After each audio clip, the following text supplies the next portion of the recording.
ಏನ್ ಚಿಕ್ಕಪ್ಪ ಇಲ್ಲಿಗೆ ಬಂದಿದ್ದೀರಾ?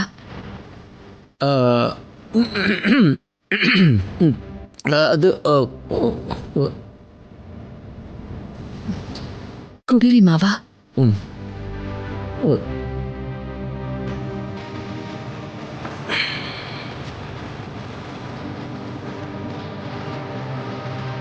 ನಿನ್ನ ಕೈಯಿಂದ ನೀರು ಕುಡಿತಾ ಇದ್ರೆ ನನ್ನ ಸೊಸೆಯಿಂದ ಸೇವೆ ಮಾಡಿಸ್ಕೊತಿರೋ ರೀತಿ ಇದೆಯಮ್ಮ.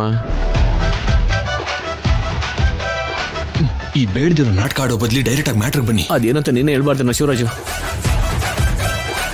ನೋಡಮ್ಮ, ನಿನ್ಗೆ ಬೇಜಾರಾಗಿ ಅಮೆರಿಕಾಗ ಹೊರಟೋಗೋಣ ಅಂತ ಅನ್ಕೊಂಡ್ಯೋ ಅಥವಾ ಆವೇಶದಿಂದ ಸೀನುಗೆ ಡಿವೋರ್ಸ್ ಕೊಡಬೇಕು ಅನ್ಕೊಂಡ್ಯೋ ಅದ್ಯಾವುದು ನನಗೆ ಗೊತ್ತಿಲ್ಲ.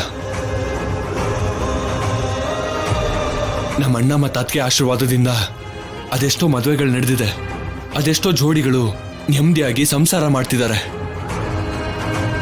ಅವ್ರವ್ರ ಮಕ್ಕಳ ಜೊತೆ ಸಂತೋಷವಾಗಿದ್ದಾರೆ. ಎಷ್ಟೋ ಜನ ಅವ್ರ ಮಕ್ಕಳಿಗೆ ಇವರಿಬ್ಬರ ಹೆಸರನ್ನು ಕೂಡ ಇಟ್ಟಿದ್ದಾರೆ. ಆದರೆ ನೀನು ಅಂಥ ಕೈಗಳಿಂದ ಡೈವರ್ಸ್ ಬೇಕು ಅನ್ನೋ ಜವಾಬ್ದಾರಿ ಕೊಟ್ಟಿದ್ಯಾ.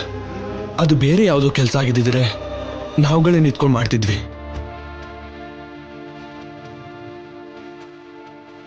ಆದರೆ ನೀನ್ ಕೇಳ್ತಿರೋದು ಒಂದು ಜೋಡಿನ ಬೇರೆ ಮಾಡಿಸೋಂಥದ್ದು. ದೂರ ಆಗೋದು ಅಂದ್ರೆ ಅದು ಎಂಥ ಜೋಡಿಗಾದ್ರೂ ತುಂಬಾ ಕಷ್ಟದ ಕೆಲಸ. ಯಾಕೆ ಅಂದ್ರೆ ಆಸ್ತಿ ಪಾಸ್ತಿಗೋಸ್ಕರ ಅಣ್ಣ ತಮ್ಮಂದ್ರೆ ದೂರ ಆಗ್ತಾರೆ, ಮದ್ವೆ ಆದ್ಮೇಲೆ ಅಕ್ಕ ತಂಗಿಯರು ದೂರ ಆಗ್ತಾರೆ, ಉದ್ಯೋಗ ಅನ್ನೋ ಹೆಸರಲ್ಲಿ ಅಪ್ಪ ಮಕ್ಕಳೇ ದೂರ ಆಗ್ತಾರೆ. ಆದ್ರೆ ಯಾವ ಕಷ್ಟ ಬಂದ್ರು ನಷ್ಟ ಬಂದ್ರು ಖುಷಿ ಆದ್ರೂ ದುಃಖ ಆದ್ರೂ ಯಾವ್ದು ಬಂದ್ರು ಸರಿ, ಕೊನೆ ಉಸಿರು ಇರುವವರೆಗೂ ಜೊತೆಗಿರೋದು ಗಂಡ ಹೆಂಡತಿ ಸಂಬಂಧ ಒಂದೇ.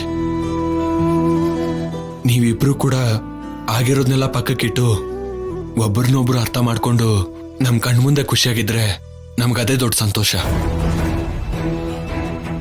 ನೀನ್ ಇಷ್ಟೊಂದು ಹೇಳ್ಬೇಕಾ ಚಿಕ್ಕಪ್ಪ? ನನಗಿಷ್ಟೊಂದು ಬುದ್ಧಿ ಹೇಳೋ ಪರಿಸ್ಥಿತಿ ನಿಮಗ್ ಬರಬಾರ್ದು.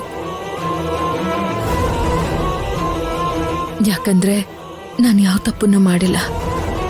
ನಾನೇನಾದ್ರೂ ತಪ್ಪು ಮಾಡಿದ್ರೆ ಹಾಗಲ್ಲ ಹೀಗಲ್ಲ ಅಂತ ನೀವ್ ನನ್ನ ಸರಿ ಮಾಡಿ ನಾನು ಒಪ್ಕೋತೀನಿ. ಆದ್ರೆ ತಪ್ಪು ಮಾಡಿರೋದು ಸೀನು. ಆ ತಪ್ಪು ಮಾಡೋದಕ್ಕೆ ಕಾರಣ ನಾನಮ್ಮ.